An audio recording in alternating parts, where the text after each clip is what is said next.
Mitten in der kleinen Teiche steht ein Pavillon aus Biene, unter Wasser Borchenlei.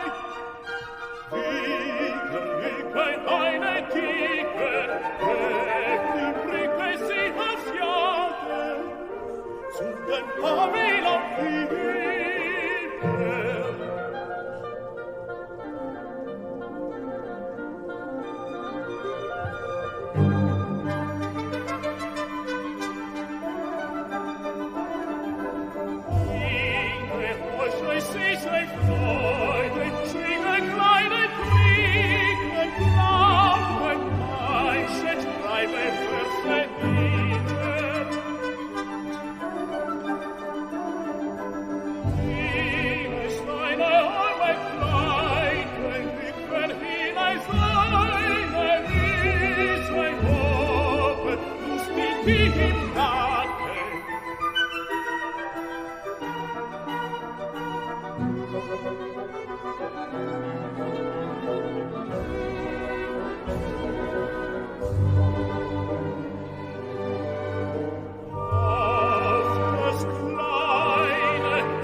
Deshalb dein Kopf steht ein im Pavillon aus Biene und das Wasser war sein Leid, wie ein Horn steht der Brücke und der Gitter